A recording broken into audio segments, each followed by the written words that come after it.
제가 지난주 그 주일 저녁 때 했던 것 중에 또 실수했던 게 있더라고요.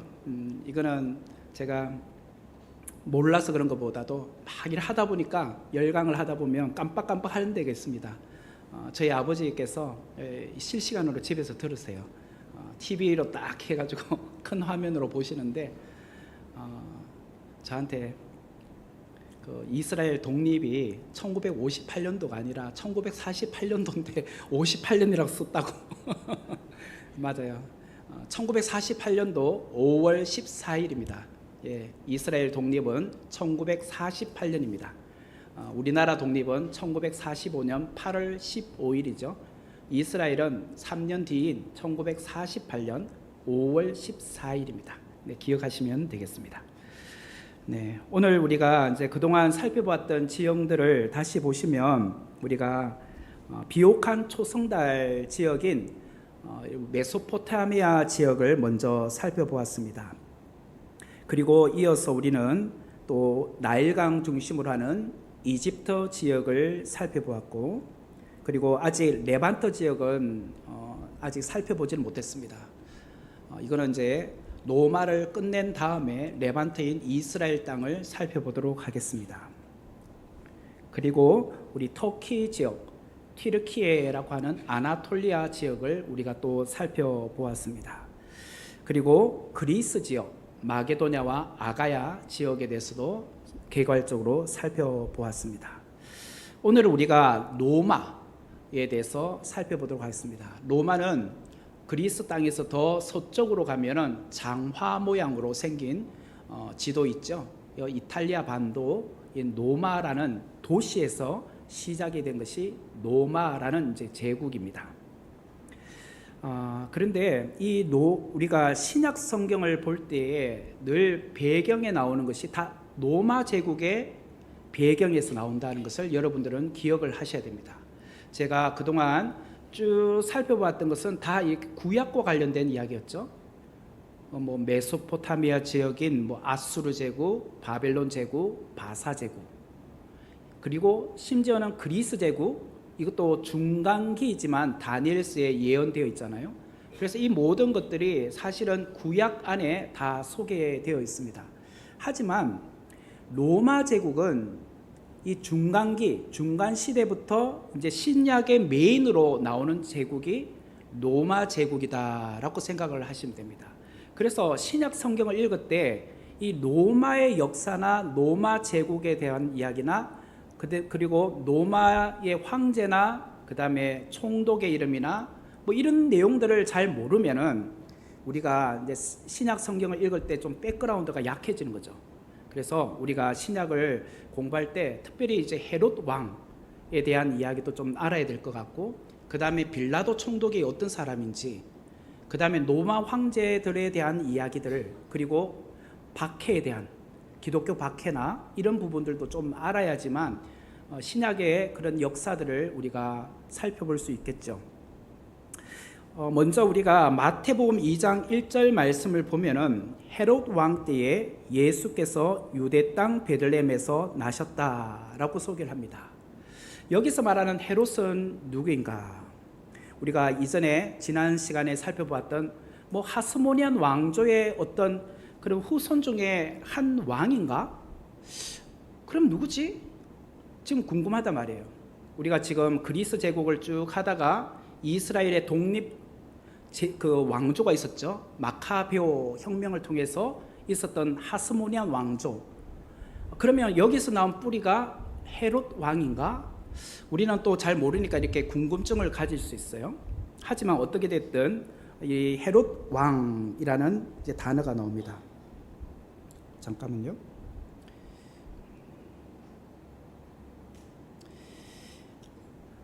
그런데 여기 보면은 이제 누가복음 1장 5절에 보니까 유대 왕 헤롯이라고 소개를 합니다. 유대 왕.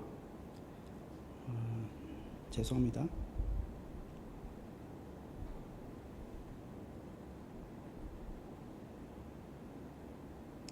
여기 보면 유대 왕 헤롯이라고 되어 있는데요.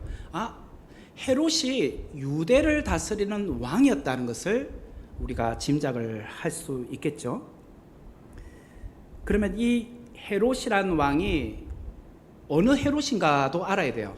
뭐 보면은 헤롯 대왕도 있었고, 성경에 보면 헤롯 아그리빠도 있었고, 뭐 헤롯 아켈라오도 있었고, 뭐 여러 헤롯이라는 이름이 나온단 말이에요. 근데 성경에는 그냥 헤롯이라고 나오기 때문에 이 헤롯이 누구 헤롯인지에 대해서도 우리가 알아야 되는 것이죠. 그런데 분명한 것은 이 헤롯이라는 왕이 유대를 다스렸던 왕이다라는 것을 우리가 먼저 이해를 해야 됩니다. 그러면 이 헤롯이 유대인이기 때문에 유대인이 왕인가? 당연히 그 나라에 뿌리를 갖고 있는 그런 국민이기 때문에 왕이 될 수 있잖아요. 근데 우리가 이 헤롯을 이제 앞으로 공부하게 되면은 이 헤롯이 사실은 유대인이 아니란 거예요. 이방인이에요. 이방인. 이두메 출신 헤롯이라고 나와요. 이건 나중에 이제 제가 살펴보겠지만 이두메의 조상은 에돔입니다. 에서의 후손 에돔이죠. 에돔에서 나온 후손이 바로 이두메라고 합니다. 그러니까 그러면은 야곱의 형 에서의 후손이 어떻게 유대를 다스리는 왕이 될 수 있나, 이런 또 궁금증이 생길 수 있죠. 그런 배경을 우리가 앞으로 계속 살펴보게 될 것입니다. 우리가 이전에 살펴보았던 것, 하스모니안 왕조, 그 다음에 마카비 혁명, 그로 인해서 셀레우코스 왕조, 그러니까 그리스 제국이 알렉산더가 죽으면서 4개의 제국으로 나누어졌죠. 왕조로. 그 중에 북쪽의 시리아를 중심으로 했던 왕조가 셀레우코스 왕조였고, 남쪽 이집트를 중심으로 했던 왕조가 프톨레마이오스 왕조였습니다. 그 중에 프톨레마이오스 왕조는 이스라엘을 유화적으로 했다고 했죠. 포용 정책. 그래서 거기서 나온 것이 70인령 구약 성경을 헬라어로 번역한 거. 이게 프톨레마이오스 왕조에서 나온 것이에요. 유화 정책을 썼지만 문제는 시리아 땅에서 중심으로 했던 왕조인 셀레우코스 왕조의 에피쿠로스 4세, 그죠? 그 왕이 여기 이제 적혀 있진 않네요. 제가 그 왕이 문제는 성전을 더럽혔다고 했죠. 그리고 그 이후에 하스모니안 왕조가 그 에피쿠로스를 내쫓고 그 다음에 나온 것이 수전절이라고 제가 말씀을 드렸습니다. BC 164년 12월 25일. 그래서 요한복음에 보면 수전절이라고 해서 겨울철에 있었다라고 제가 말씀을 드린 적이 있었죠. 기스르월이라고 지난 시간에 말씀을 드렸습니다. 기스르월이 12월이었다라고 말씀을 드렸습니다. 오늘은 이제 우리가 로마에 대해서 살펴보게 되는데요. 이 로마는 BC 270년경에 이탈리아를 통일을 하게 됩니다. 그 이탈리아 반도 장화 모양에 있는 그 전체를 통일을 하게 됩니다. 사실은 로마라는 그 도시가 있잖아요. 지금도 로마라는 도시가 있죠. 그 로마라는 도시 국가에서 점점 확대되어서 이탈리아 반도 전체를 통일시켰던 적이 BC 270년이었던 거예요. 그리고 나서 더 이렇게 영토를 확장해서 그리스 땅도 정복을 했어요. 이게 BC 146년이었던 거예요. 그리고 또 남쪽에 지중해를 건너 북아프리카에 있는 이집트 땅도 정복을 한 것이 BC 64년이었단 말이에요. 그리고 나서 이렇게 보면은 그 왕들의 이름 가운데 아구스도 가이사라는 것은 시저라고도 하고 황제라고도 합니다. 우리가 이집트의 왕을 다른 말로 하면 바로라고 합니다. 바로는 사람 이름이 아닙니다. 왕이란 말을 달리 말하면 바로라고 합니다. 그래서 바로 느고라고 하면 이집트 왕 느고라는 뜻이에요. 그리고 여기 보면 가이사라는 것도 황제라는 뜻이에요. 시저라고도 하고. 그러니까 아구스도 황제라는 뜻이고, 또 티베리우스, 디베리오라고도 하는데 티베리우스 황제라고 나오는데, 이제 이게 이제 신약의 황제, 로마 황제가 나오는데요. 거기서 아구스도는 세례 요한과 예수님의 탄생 때 있었던 황제를 말해요. 로마 황제. 그리고 예수님께서 십자가에 달려 돌아가실 때는 디베리우스라고 하는 이 사람이 황제였다라고 할 수 있습니다. 이제 조금씩 더 구체적으로 살펴보도록 할게요. 그때의 가이사 아구스도가, 가이사라는 황제란 말이고 아구스도라는 사람이 영을 내려서 천하에 다 호적하라. 이게 예수님께서 탄생하기 전에 아구스도가 로마가 지배하고 있는 모든 영토에 호적령을 내렸습니다. 그러다 보니까 다 자기의 본적지로 가야 되겠죠. 그래서 요셉은 자기의 본적지가 다윗의 후손이기 때문에 베들레헴으로 가야 됐던 거죠. 그때 나사렛이라는 그 지역에, 이제 갈릴리 지역에 살고 있다가 이제 베들레헴까지 내려가는데, 문제는 그때 아내 정혼녀예요. 정혼녀. 결혼을 하기 전, 그렇지만 정혼부터가 실제로 이스라엘은 결혼의 상태로 법적으로 보는 겁니다. 정혼녀였던 마리아가 임신한 상태였기 때문에 데리고 가는 거예요. 근데 이 정혼녀라고 그건 집에 놔두면 되는 일이 아니에요. 왜냐하면 아직 정식적으로 부부가 되어서 한 방에서 사는 것이 아닌데, 이미 임신한 것은 이게 불륜의 관계로 태어나는 자녀를 가졌다고도 오해가 있기 때문에 돌에 맞아 죽을 수 있잖아요. 그래서 요셉이 조용히 그 아내를 데리고 베들레헴까지 내려가게 됩니다. 그때 이제 호정령이 있었던 그때를 말하죠. 가이사 아구스도. 우리는 역사책에서는 이 가이사 아구스도를 옥타비아누스라고도 합니다. 이제 세계사를 공부하셨던 분들은 옥타비아누스라는 말이 더 익숙하실 거예요. 그리고 아구스도라는 말은 다른 성경에는 보면은 아우구스투스라고 되어 있습니다. 실제로는 아우구스투스라는 말이 더 정확하게 표현이 할 수 있는데, 그냥 우리 성경에는 아구스도라고 되어 있습니다. 그런데 이 옥타비아누스하고 아우구스투스는 사실은 다른 이름입니다. 그것을 또 제가 이제 설명을 드리도록 하겠습니다. 원래 로마는요, 원로원 중심으로 되어 있던 나라입니다. 그러니까 원래는 어떤 나라들을 보면 왕을 중심으로 하지 않습니까? 왕은 사실 1인 통치자잖아요. 그 왕 중심으로 모든 권력이 집중화되어 있지 않습니까? 그러다 보니까 왕이 정말 좋은 왕을 만나면 아무 문제 없지만, 대부분의 왕들은 정말 그 절대 권력을 갖고 있기 때문에 사실은 타락하기 쉬워요. 그러므로 이 로마는요, 이 왕제도를 안 썼던 거예요. 원로원 중심으로 했던 거예요. 원로원 중심으로 했던 공화정이었습니다. 공화정. 그 원로들이 있었어요. 원로들이 함께 합심하여서 그런 입법, 그 다음에 실제적으로 내정이나 외교에 관련되거나 자문이나 이런 모든 것들이 원로들이 함께 합의하여서 이루어졌던 나라가 로마 제국이었습니다. 원래는.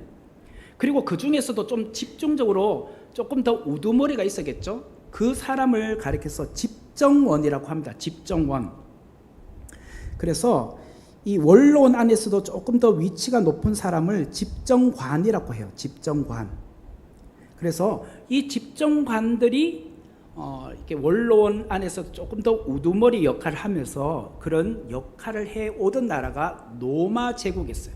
왜 이렇게 하게 됐냐면, 다른 주위의 나라들을 보니까 왕 중심을 하다 보니까 왕이 너무 독단적으로 독재하는 것을 방지하기 위해서 우리 로마는 그렇게 하면 안 되겠다라고 해서 그렇게 만든 거죠. 그렇게 해오던 이 로마가 사실 1차 삼두 정치라고 하는 것이 있었어요. 이때가 BC 60년에서 53년, BC 53년까지 한 대략 한 7년에서 6년에서 7년 정도 되는 이 기간을 삼두정치, 다시 말하면 3명의 우두머리가 있었다라고, 원로원들이 있지만 그 중에서도 3명 집정관이 있었다라고 생각을 하면 됩니다. 이 중에 한 사람이 율리우스 카이사르라고 하는데요.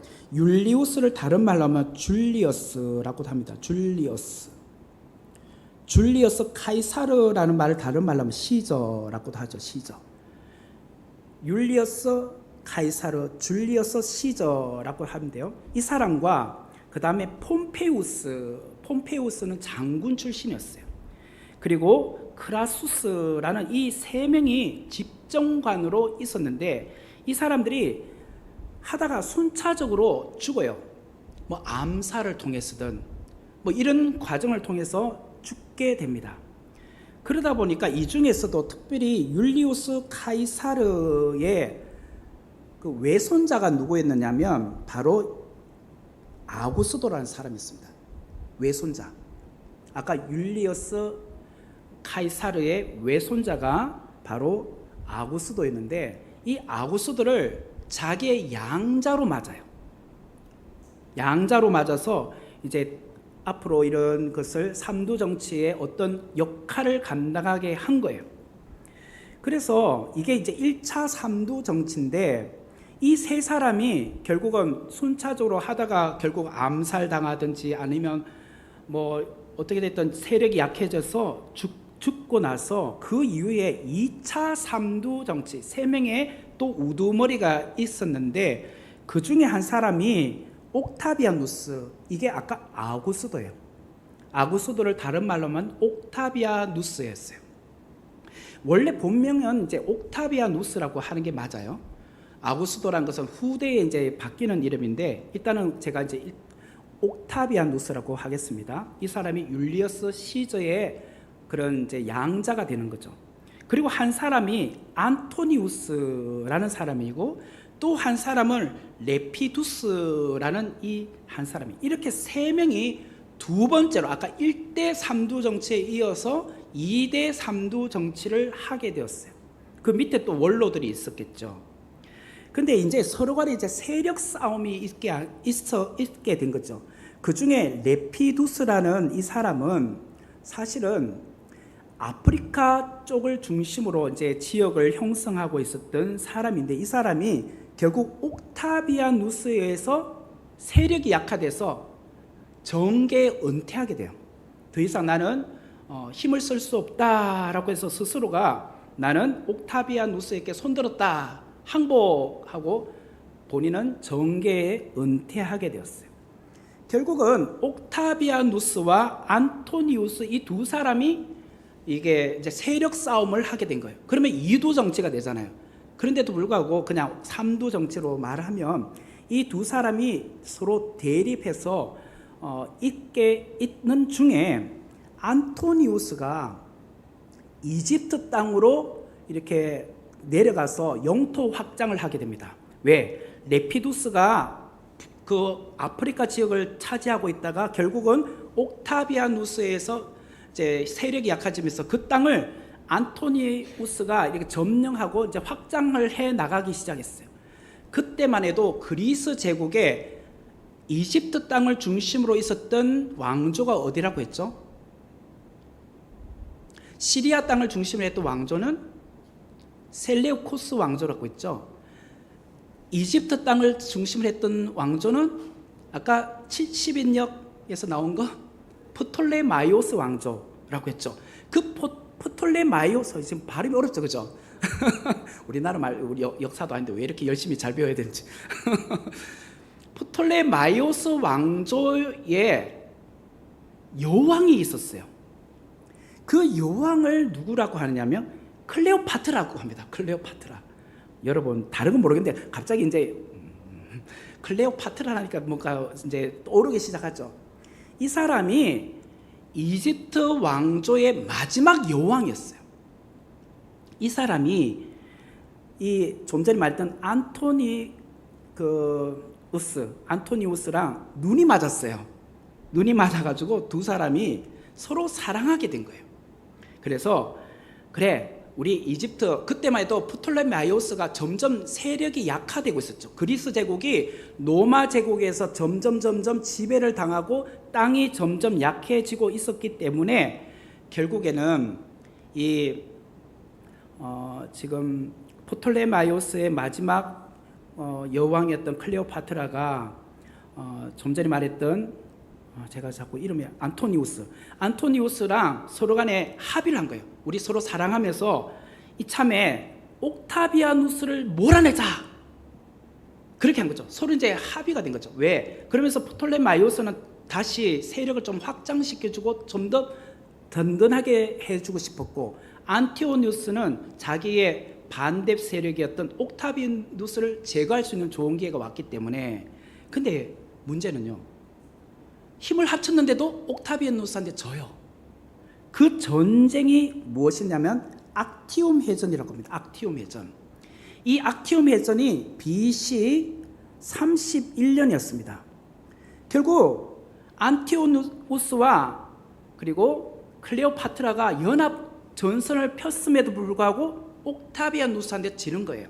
그 해전이 악티움 해전이라고 해요. 결국은 안티오누스는 그 로마에서 도망을 가서 이집트 땅에 가서 결국 그 다음인 BC 30년경에 스스로 자살해서 죽어요. 예, 이런 비운이 되는 거죠. 그러니까 이제는 그동안 삼두 정치를 해오던 것이 1인 정치가 된 거예요. 옥타비아누스가 혼자서 이제 더 큰 이제 그런 권력을 갖게 된 거죠. 그러다 보니까 원로원들이 서로 간에 합의를 한 겁니다. 합의해서 당신이 우리의 황제가 되어달라. 그 전까지는 황제가 없었어요. 원로원 중심으로 있었는데 우리도 다른 나라처럼 왕이 이제 있어야 되겠다. 당신이 우리의 왕이 되어달라. 근데 나라가 얼마나 컸으면 황제가 되어달라고 하는 황제. 처음에는 옥타비아누스가 그것을 거부했다고 합니다. 이렇게 하다가 저 사람들이 나를 안심시켜 놓고 또 뭘 뒤에서 작당하고 뭐 나를 죽이려고 하는 거 아닌가, 그런 의심도 있지 않았습니까?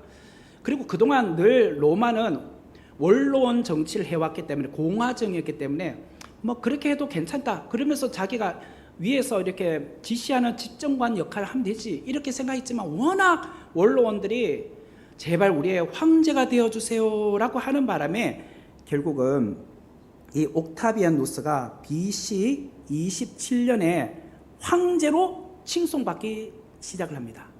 그래서 옥타비아누스에서 황제인 아우구스투스라는 칭호를 받게 된 거예요. 그래서 아우구스투스는 황제가 되면서 이름이 바뀐 것이에요. 그래서 우리 성경에 누가복음 2장 1절에 나오는 아구스도라는 말은 다시 말하면 아우구스투스잖아요. 이게 황제의 호칭이었어요. 황제 호칭. 우리가 역사책에서 옥타비아누스라고 했을 때는 황제 이전의 원래 이름이라고 생각하시면 되고, 황제로 칭송되면서 그가 불려진 이름은 아우구스투스 도나라고 생각을 하시면 될 것 같아요. 그리고 이 아우구스투스라는 뜻은 존귀한 자, 신성한 자, 축복받은 자, 숭고한 자, 굉장히 이렇게 굉장히 그 거룩한 이름이죠. 그런 뜻을 갖고 있는 것이 아우구스투스라는 뜻이었어요. 이름의 뜻이었어요. 그러면서 이제 로마가 강력한 절대 국가가 된 거죠.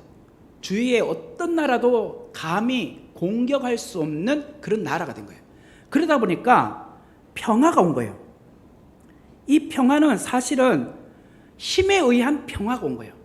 예를 들자면 지금도 미국이라는 강대 제일 그러니까 강한 나라가 하나 있으면 주위에 비슷비슷한 작은 나라들은요 공격을 함부로 할 수 없잖아요.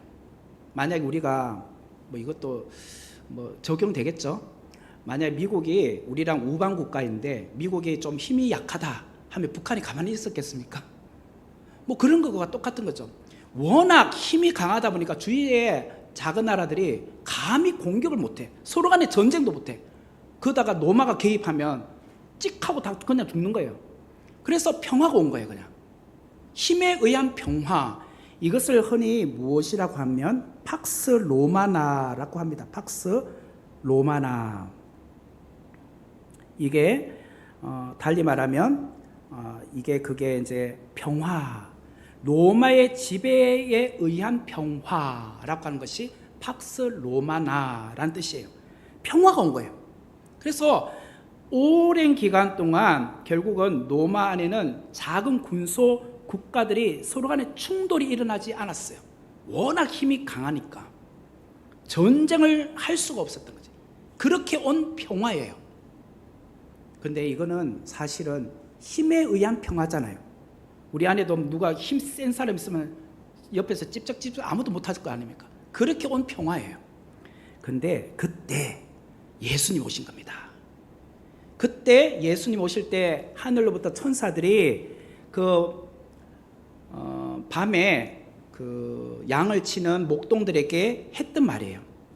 지극히 높은 곳에서는 하나님께 영광이요, 땅에서는 하나님이 기뻐하시는 사람들 중에 평화로다. 분명히 이 시대가 지금 평화죠. 근데 그 평화는 팍스 로마나 힘에 의한 평화였지만 예수님이 오신 것은 하나님이 기뻐하시는 중에 온 참 평화다라고 말씀한 거예요. 같은 평화를 달리 표현하고 있는 거예요. 세상이 말하는 평화가 아니라 하늘로부터 온 하나님께서 영광을 받고 땅에 임하는 평화, 그게 곧 예수님이시다. 이 평화는 힘에 의한 평화가 아니란 거예요. 정말 사랑으로 주시고 또 긍휼로 베풀어 주시고 자비로 이렇게 베풀어 주시는 평화가 온다는 거예요. 평화가 왔다는 거예요. 이게 아기 예수라는 거예요. 그것을 지금 천사가 목동들에게 했던 말이에요. 굉장히 뭔가 이렇게 다른 의미로 다가오죠. 그러니까 우리에게는 사실 주님이 주시는 평화가 참된 평화이지 않겠습니까? 힘에 의한 평화가 아니라 바로 이 당시에 주님이 오신 것이 우리에게 참 평화로 오셨다라는 뜻입니다. 누가복음 2장 1절의 말씀을 다시 보면 그때에 가이사 아우구스도가 영을 내려 천하로 다 호적하라 하였으니, 그때, 여기서 그때라는 것은 바로 예수님께서 탄생하기 쯤에, 그리고 마리아가 만삭일 때에, 그리고 요셉이 호적 때문에 베들레헴으로 내려가야 되기 때문에 이때는 거예요. 사실 우리가 볼 때는 가이사 아구스도가 명을 내린 거잖아요. 호정령을 내린 거잖아요. 왕이 내린 거지 우리가 이걸 의미를 담기가 참 쉽지 않잖아요. 그런데 그 자체도 하나님께서 구약에 예언을 해놓은 거예요. 미가서 5장 2절에 그죠? 유대 땅 베들레헴아, 너는 아무리 작을지라도, 그죠? 거기서 곧 메시아가 난다고 예언을 하잖아요. 우리가 볼 때는 가이사 아구스도가 명을 내려가지고 요셉이 어쩔 수 없이 베들레헴에 가야 되는 거고, 요셉이 혼자 갈 수도 있지만 하필이면 그때 마리아가 만삭일 때인 거고, 우리가 볼 때는 우연의 일치인 것 같은데 사실 알고 봤더니 구약의 미가서 5장 2절에 이미 예언을 해놓은 거예요. 예수님께서 어디서 태어나야 될지조차도 유대 땅 베들레헴이라고 말하고 있어요. 그 당시에 베들레헴이란 지명은 스불론 땅에도 있었어요. 그래서 그냥 베들레헴이라고 하면은 우리가 생각할 때는 스불론 땅 베들레헴? 이라고 생각할 수도 있단 말이에요. 그리고 에브랏이라고도 말해요. 에브랏 혹은 에브라다. 에브라다. 이 말까지 넣어요. 이 말이 무엇이냐면 에브랏이 베들레헴 옛날 이름이에요. 창세기 보면은 라헬이 죽었었잖아요. 난산에서 베냐민을 낳다가, 그래서 그 라헬을 야곱이 에브랏에다가 장사를 지내잖아요. 그게 베들레헴이었잖아요. 그리고 이 구체적인 지명을 해서 스불론 땅에 있는 베들레헴이 아니라 유대 땅에 있는 베들레헴이다라는 것을 정확하게 알려주는 거죠. 그래서 바로 이렇게 예수님은 정확하게 하나님의 때, 그때, 지금 보면 다 때가 중요한 거예요. 그때 아우구스도가 명을 내렸는데 알고 봤더니 하나님께서 이미 예언해 놓던 말씀대로 가고 있었다라는 것을 우리가 보게 됩니다. 로마 황제는요, 이렇게 순서가 있습니다. 그래서 그전에는 원로원이라는 중심으로 해오다가 아우구스투스, 옥타비아누스가 아우구스투스가 되어 1대 황제가 되죠. 그리고 2대가 디베료 황제라고 합니다. 이것을 티베리우스라고도 하고 디베로, 성경에는 디베로라고 나와요. 3대 황제가 칼리굴라라고 합니다. 그리고 4대 황제는 글라우디오 황제 혹은 클라우디우스라고 합니다. 성경에는 글라우디오라고 나옵니다. 글라우디오. 그 다음 5대 황제는 네로 황제, 그 다음 6대는 갈바 황제라고 합니다. 아마 이게 옆에 이제 그 상이 나오는 것은 아마 그때 뭐 고대에 만드는 상 같고, 옆에 어떤 인물 나온 거는 아마 연예인 것 같습니다. 배우들. 근데 비슷한 사람을 이렇게 배우 쓰잖아요. 우리도 뭐 보면 전두환 대통령 비슷한 사람을 쓰고 그런 거하고 똑같은 것 같아요. 그리고 보니까 진짜 비슷하더라고요, 보니까. 참고로 제가 있잖아요. 이 저녁에 이렇게 성경 공부를 할 때 제일 힘든 게 뭔지 아십니까? 성경 이렇게 내용을 정리하는 것도 힘든데 그보다 더 힘든 거는 비슷한 그림 찾는 게 더 힘들어요. 아니 그래도 이왕이면 이해를 시키려면 자료가 있는 게 더 좋잖아요. 제가 뭐 자료를 막 풍성하게 갖고 있는 게 아니에요. 갖고 있는 것도 있지만 대부분은 없어요. 그래서 하루 종일 그림 찾는 거예요. 하루 종일. 이게 맞나, 이게 맞나, 이게 더 좋나, 뭘 비슷한 건 생각은 하는데 또 클릭해 보면 이건 아닌데 하고 또 다른 거 찾고, 그러다 보니 하루 종일 걸려요. 하루 종일. 오늘도 끝나고 나서 오후 내내 그냥 그림 찾고 있었어요. 참 쉽지 않은 것 같습니다. 그러니까 여러분들은 가만히 앉아서 보고 있으면 되지만 저는요, 여러분에게 이렇게 좋은 것을 보여드리려고 그만큼 수고하고 있다. 보다 보니까 이렇게 아마 이런 그림이 나온 것 같아요. 저도 찾았는데. 그래서 일단 로마 황제가 1대부터 6대까지 지금 말씀을 드렸는데요. 여기에 이제 한 명씩 한 명씩 성경과 연관돼서 한번 제가 설명을 드려볼게요. 1대 황제는 좀 전에 예수님께서 탄생할 즈음에 호정령을 내렸던 아구스도, 성경에는 아구스도라고 나오고 또 우리 역사책에는 아우구스투스라고 나오는 그 황제였어요. 이제 2대 황제를 말하면 누가복음 3장 1절에 보면 디베료 황제가 통치한 지 15해, 그때가 곧 본디오 빌라도가 유대의 총독으로 있을 때고 헤롯이 갈릴리의 분봉왕으로 있었을 때고 그 동생 빌립이 이두레와 드라고닛 지방의 분봉왕으로 있었던 때고 루사니아가 아빌레네의 분봉왕으로 있었을 때예요. 와, 이거 뭐 다 헷갈리죠? 이제 앞으로 제가 하나씩 설명을 드릴게요. 그러니까 이게 누가복음 3장이 무엇이냐면은 세례 요한이 등장할 때의 이야기예요. 세례 요한이 이제 등장해서 광야에서 외치는 자리에 소리를 하면서 회개하라 천국이 가까웠느니라 라고 외치기 시작할 때 시점이, 그때가 디베료 황제가 통치한 지 15년이 되었을 때라는 거예요. 그리고 그때가 본디오 빌라도가 유다의 총독으로 있을 때인데고, 다 그렇다는 거죠.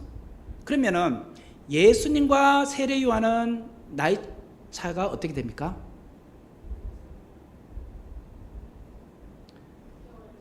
그렇죠. 6개월 차입니다. 세례 요한이 6개월 먼저 태어났어요. 그리고 같은 해에 태어나요. 예수님께서 12월생이니까, 그죠? 뭐 그러면은 세례 요한은 6월생이겠네요. 같은 해에 6월생이고 예수님은 12월생입니다. 그러니까 나이가 똑같아요. 그러니까 세례 요한이 등장했을 때면 결국은 예수님이 등장한 때도 30살 때 등장했으니까 세례 요한도 30살이겠네요. 그러면, 그죠? 30살, 예수님이 30살 때에 디베료 황제가 15년 됐다는 거예요. 통치 15년 때였다는 거예요. 그렇게 이해하시면 되겠죠. 그리고 그때가 본디오 빌라도가 유다의 총독으로 있었던 거고 헤롯이 갈릴리의 분봉왕으로 있었던 데고, 그리고 그의 동생 빌립이 이두레와 드라고닛 지방의 분봉왕으로 있었던 때고, 이 분봉왕이 뭔지에 대해서는 이제 제가 다 끝나고 이제 순서를 하면서 제가 설명을 드릴게요. 그래서 디베rio 황제는 결국은 첫 번째 아우구스투스는 예수님이 탄생하실 때 그때 황제였고, 2대 황제는 이제 예수님의 나이로 30살 때쯤, 그러니까 예수님이 30살보다 15살 전이면 15세 때네요. 15세 때 이제 디베rio 황제가 왕이 된 거네요. 그럼 그때까지 아우구스투스가 왕으로 있었다는 거죠. 예수님이 14살이나 15살 때까지는 아우구스투스가 왕이었다는 거죠. 황제였다는 거죠. 그렇게 이제 이해를 하시면 되겠네요. 자, 그리고 사도행전 11장 28절 말씀에 보면은 그 중에 아가보라 하는 한 사람이 일어나 성령으로 말하되 천하에 큰 흉년이 들리라 하더니 글라우디오 때 그렇게 되니라. 글라우디오는 4대 황제였어요. 성경에는 글라우디오라고 되어 있고 역사책에는 클라우디우스라고 되어 있는데, 이게 무엇이냐면 사도행전 11장이 그때에 큰 흉년이 들었었어요. 그래서 안디옥에 있는 교회, 안디옥 교회라고 하죠. 수리아 안디옥, 시리아 안디옥이라고 합니다. 이스라엘 바로 위에가 시리아니까. 시리아 안디옥에 있었던 안디옥 교회가 세워졌죠. 거기에 바울과 바나바가 목회자로 있었잖아요. 그 사람들이 지금 예루살렘에 큰 흉년이 들었구나, 어떡하지 해서 안디옥 교회들이 우리 모교회인 예루살렘 교회를 위하여 헌금을 모금합니다. 헌금을 모금해서 바울과 바나바에게 너희들이 대신 가서 이 헌금 전달해 주고 오세요. 그 내용이에요. 그 내용이 나오는 때 사도행전 11장인데 그때 황제가 글라우디오 황제였다는 거예요. 이제 그렇게 이해를 하시면 되겠죠. 그리고 이때가 한번 대략 그 AD 글라우디오 황제가 AD 41년에서 54년까지 통치를 했거든요. 그 사이에 있었던 해가 될 거예요. 아마 이때가 대충 AD 45년에서 48년 사이라고 합니다. 역사책에는 45년에서 48년 사이에 이 사도행전 11장의 내용이 있다라고 합니다. 자, 그 다음 또 보면은 사도행전 18장 2절에 보면은 아굴라라 하는 본도에서 난 유대인 한 사람을 만나니 글라우디오가 모든 유대인을 명하여 로마에서 떠나라 한 거로 그가 그 안에 브리스길라와 함께 이탈리아로부터 새로 온지라. 이런 말이 있어요. 여기 보니까 여기서 그는 누굴까요? 그의 아내라고 했으니까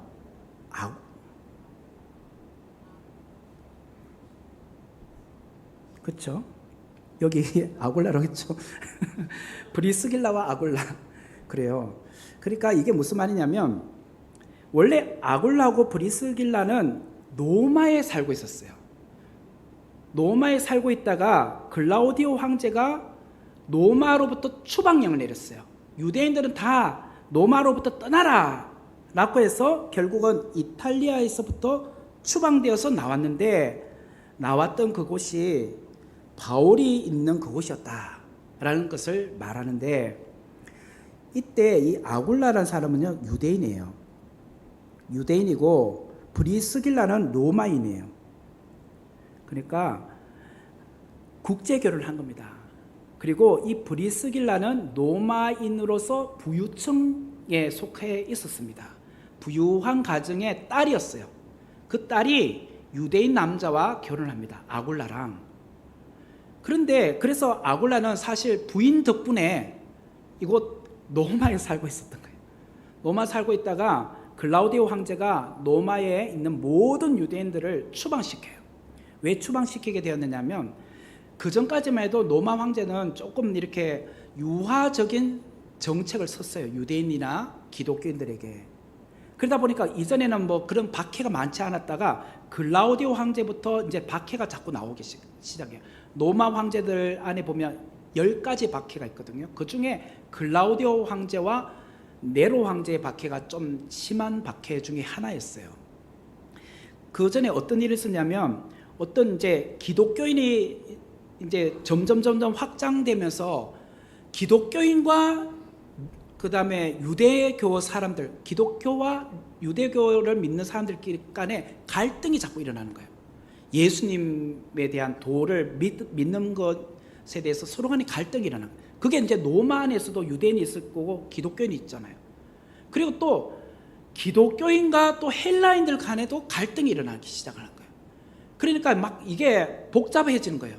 그래서 글라우디오 황제가 이건 안 되겠다 싶어서 아예 모든 그런 유대인들, 이게 피부 색깔로 구분이 안 되잖아. 똑같은 한민족이잖아요. 이스라엘 사람들이니까. 그 안에서 유대인이 나오고 유대교가 나오고 기독교인이 나오니까 그냥 모든 유대인들은 다 나가, 여기서 살지 마.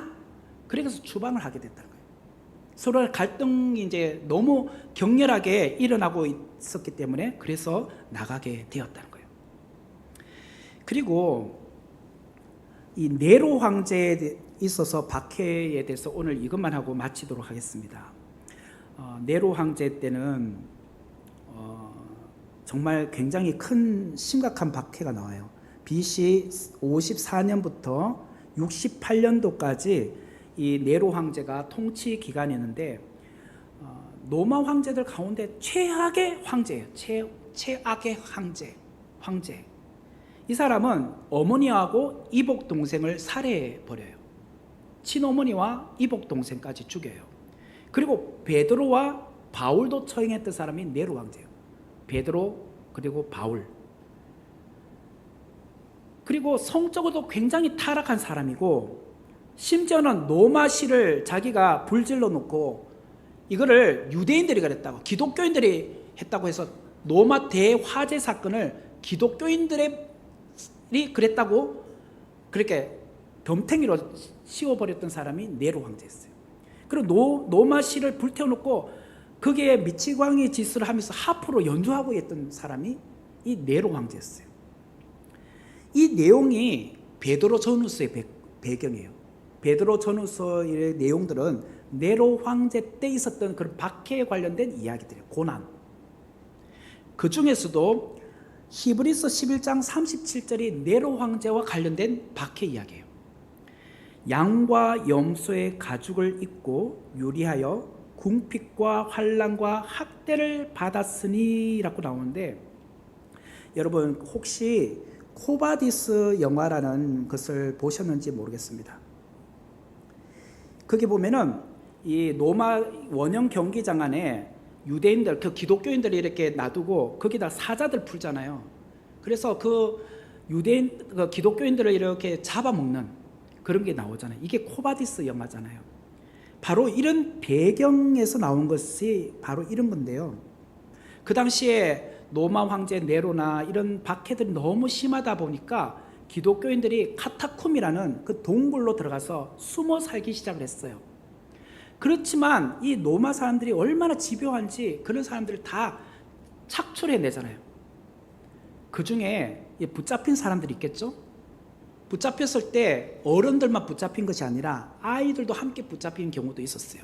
그래서 어른들을 감옥에다 넣고 아이들도 그 옆에 놔뒀다가 너희들의 본거지, 이 카타콤이란 곳이 정확하게 어디로 동굴로 해서 들어가는지 이것을 길을 안내해달라, 가르쳐달라, 그런 것을 계속 꼬치꼬치 물어도 아무리 고문을 해도 안 가르쳐 주잖아요. 그래서 어떻게 하느냐면 아이들을 따로 모아놔. 그리고 밥을 먹여. 맛있는 걸 계속 먹여. 그러면 통통하게 살이 찌잖아요. 거기다가 양과 염소의 가죽 옷을 입혀요. 틀 옷을 입혀요. 그 양이나 염소를 가죽 벗기 있잖아요. 그것을 몸에다 입히고 바깥에서 놀게 만드는 거예요. 그리고 그 엄마와 아빠는 그걸 보게 만들어요. 그때 사냥개 있잖아요. 한 며칠을 굶겨 놓은 사냥개를 풀어요. 그러면 사냥개가 봤을 때 염소와 양처럼 보이잖아요. 그 아이를 하는데 덮쳐가지고 그 아이를 뜯어먹게 만들어요. 그것을 부모가 그걸 보게 만들어요. 그러면서 이렇게 해도 너희들 말 안 할 거야. 한 명씩 그 뜯어 죽이는 거예요. 그러면 그 다음 아이는 내 아이잖아요. 그러면 말할 수밖에 없는 그런 게 오잖아요. 그렇게 하면서 끝까지 집요하게 박해했던 그런 이야기가 히브리서 11장 37절이에요. 양과 염소의 가죽을 입혀가지고 유리하여 궁핍과 환난과 학대를 받게 했다. 이게 바로 그런 내용이에요.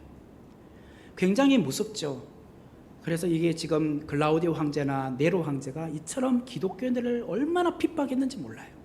그럼에도 불구하고 그 핍박 가운데 오히려 정말 기독교가 더 확장되어 갔던 거죠. 핍박 가운데 예수 그리스도의 그 십자가의 은혜로 인하여서 정말 복음이 확장되어 갔다는 게 얼마나 기적과 같습니까? 그런 게 없었다면 오늘 우리가 어떻게 예수 그리스도의 사랑 안에 하나님의 자녀가 될 수 있었겠습니까? 그런 정말 선교사님들 또 먼저 그 길을 갔던 선조들이 있었기 때문에 오늘 우리가 있는 거죠. 너무 감사하게 생각하고 우리가 오늘 감사함으로 이 밤을 또 보내고 한 주간 승리하시길 바랍니다. 기도하겠습니다. 하나님 아버지 감사합니다. 오늘 또 귀한 말씀 함께 나누었습니다. 주신 말씀 저희들이 생각하며 어려운 가운데서도 환난 가운데서도 기독교인들이 그 신앙을 지켰던 것처럼 오늘 우리가 세상 가운데 일하며 세상 가운데 살지만 하나님을 부인하지 않고 하나님의 은혜 가운데 정말 살아갈 수 있는 믿음 더하여 주시기를 원합니다.